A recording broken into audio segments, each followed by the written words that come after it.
Mukunda jewellers లో gratitude sale flat 50% of on value added offer అన్ని branches కి వర్తిస్తుంది.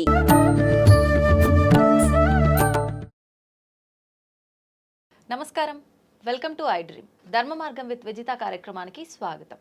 శ్రీరామనవమి, అసలు శ్రీరామనవమి శ్రీరాముడి జన్మదినమా, వివాహ దినమా, ఏంటి అసలు ఆ రోజు యొక్క ప్రత్యేకత ఏంటి, ఆ రోజు ఆచరించాల్సిన విధి విధానాలేంటి? శ్రీరాముడిని మన అందరం కూడా ఆదర్శంగా తీసుకోవాలి అని అంటారు. స్వతహాగా సీతారాముల్ని ఆదర్శంగా తీసుకోవాలి అని అంటారు. నిజంగా ఎందుకు తీసుకోవాలి? శ్రీరామ నవమికి సంబంధించిన ఆ రోజు కళ్యాణానికి సంబంధించిన అక్షతలకి కూడా చాలా ప్రాధాన్యత ఇస్తుంటాము. ఎందుకు? ఇలాంటి మరిన్ని విషయాలు ఇప్పుడు వారితో మాట్లాడి తెలుసుకుందాం. ప్రస్తుతం నాతో పాటు ఉన్నారు ప్రముఖ ఆధ్యాత్మికవేత్త, పంచాంగకర్త, సనాతన ధర్మ ప్రచారకులు, పర్యవేక్షకులు బ్రహ్మశ్రీ చిలకమర్తి ప్రభాకర చక్రవర్తి శర్మ గారు. ఇప్పుడు వారితో మాట్లాడి దీనికి సంబంధించిన మరిన్ని విషయాలు తెలుసుకునే ప్రయత్నం చేద్దాం. నమస్కారం అండి. నమస్కారం. ఎలా ఉన్నారు? నేను బాగున్నాను. శ్రీరామనవమి, మామూలుగా శ్రీరామనవమి అనగానే చాలా అట్టహాసంగా, ఆడంబరంగా కళ్యాణాలు చేస్తూ ఉంటాము. ఆలయాల్లో చాలా కోలాహలంగా ఉంటుంది. అసలు శ్రీరామనవమి అనేది శ్రీరాముడి జన్మదినమా, లేదు అనంటే వివాహానికి సంబంధించిన రోజా, ఏంటి అసలు ఆ క్లారిటీ?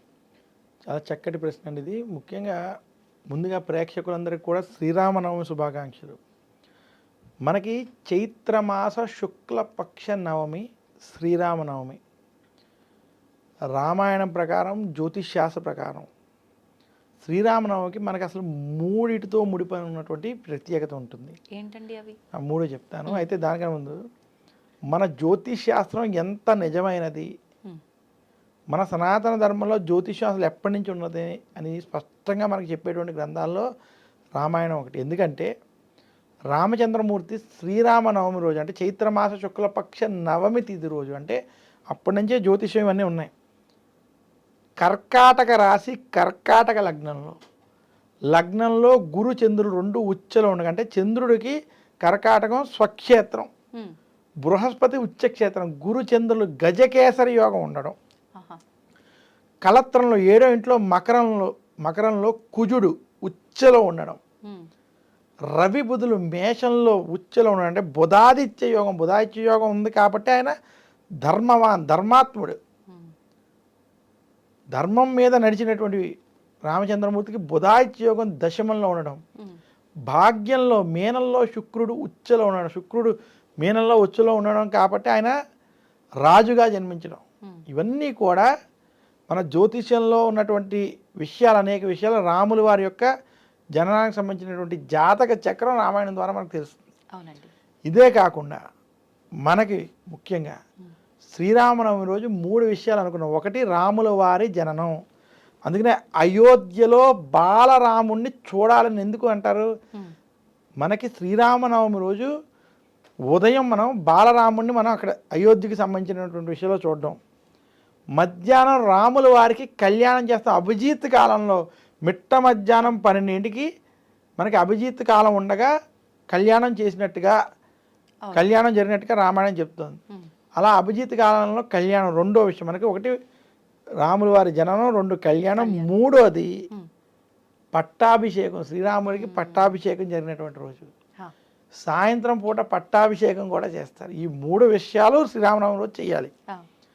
శ్రీరామనవమి రోజు పాటించవలసినటువంటి విధి విధానం అసలు మనం ఏంటి, శ్రీరామనవమి రోజు ఏం ఆచరించాలి అని కూడా ఒకసారి మనం పరిశీలించుకుంటే, ఈరోజు సూర్యోదయానికి పూర్వమే లేవడం, ప్రతి ఒక్కరు ఈరోజు తల స్నానం చేయాలి, ఈరోజు కొత్త బట్టలనే కట్టుకోవాలి, నూతన వస్త్రాలను ధరించడం, ముఖ్యంగా ఈరోజు ఉపవాసం వంటివి చేయాలి.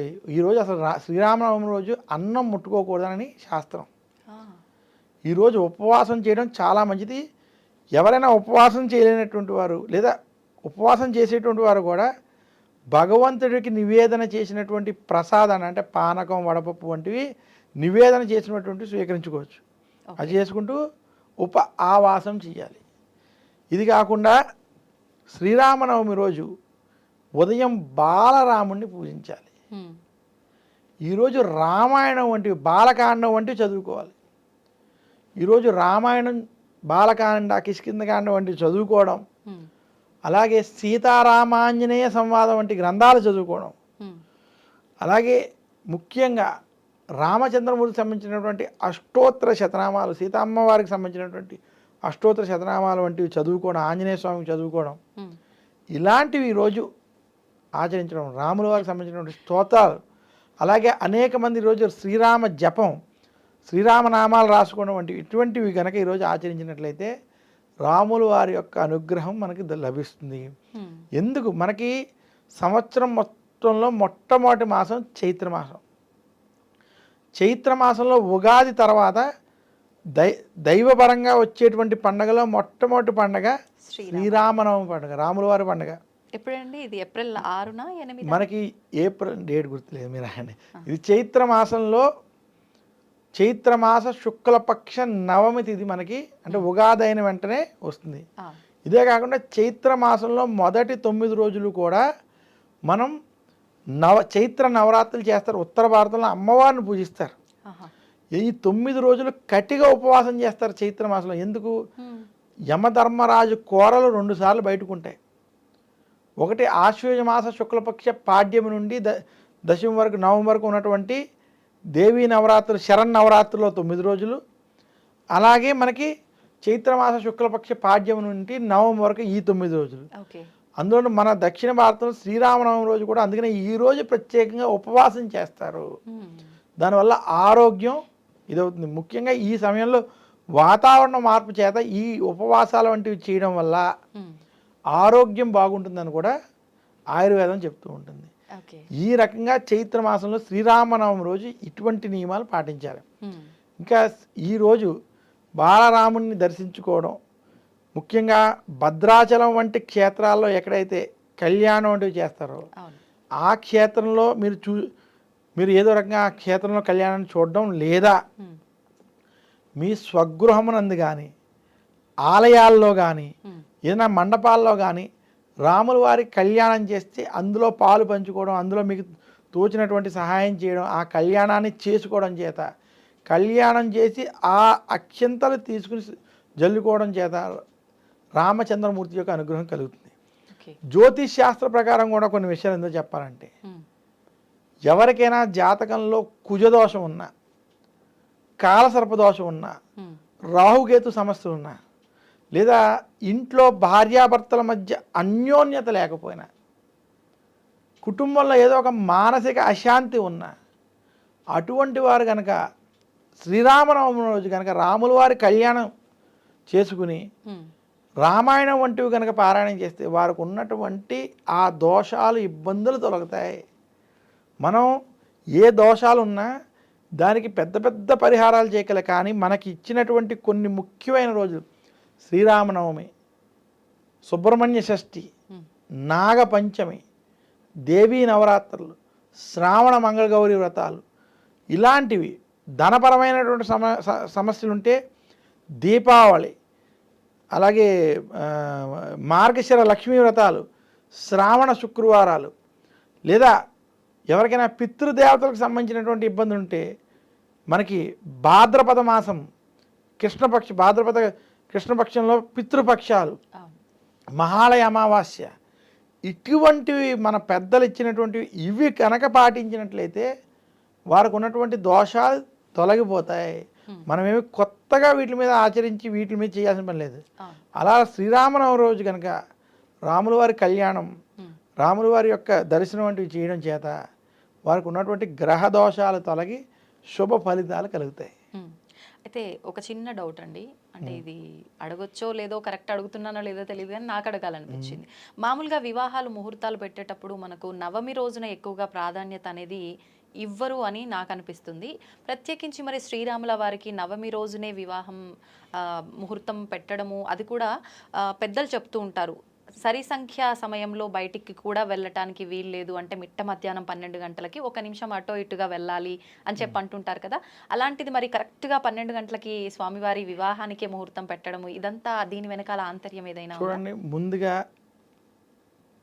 అష్టమైన నవమైన ఇవన్నీ కూడా మంచి సంఖ్యలే, సంఖ్యపరంగా అది ఇబ్బంది కాదు. అయితే మీరు అన్నట్టు వివాహ ముహూర్తాలు వీటిలో కొంచెం నవం విషయంలో ఆలోచించడం అనేటువంటిది జ్యోతిష్ శాస్త్రంగా ఉన్నది. కానీ కాసేపు ఇవన్నీ పక్కన పెడితే భగవంతుడు మానవ రూపంలో కొన్ని అవతారాలు ఎత్తినప్పుడు ఆ అవతారం యొక్క లక్ష్యాన్ని బట్టి ఆ సందర్భాలు ఏర్పడతాయి. ఆ. ఉదాహరణకి శంకరాచార్యులు వారు భూమి మీదకి వచ్చింది ఉమ్. అద్వైత సిద్ధాంతం ప్రచారం చేయడం. అవునండి. ఆయనకి అద్వైత సిద్ధాంతం ఈ మోక్షానికి సంబంధించినటువంటి విషయాలు జనాలకు అందించడానికి ఉమ్. ఆయన సన్యసించాలి. అందుకనే ఆ సన్యసించడానికి సంబంధించినటువంటి ఘట్టాలు మనకి ఆయన చరిత్రలో మనకి ఎలా కనబడతాయో, ఆ. రాముల వారు రామచంద్రమూర్తి యొక్క జీవితంలో కూడా ఉమ్. ఆయన వచ్చింది ధర్మస్థాపన కోసం, అవును. రావణ సంహారం కోసం. ఉమ్. ఆ యొక్క ఘట్టం జరగాలంటే దానికి సంబంధితమైనటువంటి ముహూర్తాన్నే మనకి వశిష్ఠుల వారు ఉమ్. అందించినట్టుగా రామాయణంలో చెప్పబడింది. అయితే ఆ ముహూర్తం దోషం ఉందని కాదు, కానీ ఉమ్.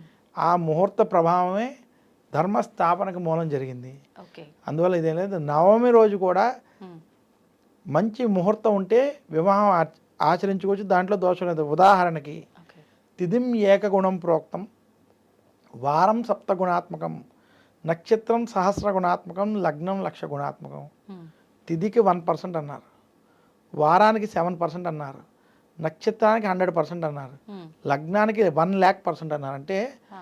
లగ్న బలం ఉంటే ఇవేమీ లేకపోయినా ఇబ్బంది లేదు. అంటే లగ్నం బలం సరిగ్గా ఉన్నట్లయితే ఇవన్నిట్లో ఏమైనా ఇబ్బందులు ఉన్నా కూడా మీరు దాంట్లో ఆ ముహూర్తంలో ముందుకు వెళ్ళొచ్చు అనేటువంటిది శాస్త్రం. అంతే మనకి అనేక ఉన్నాయి.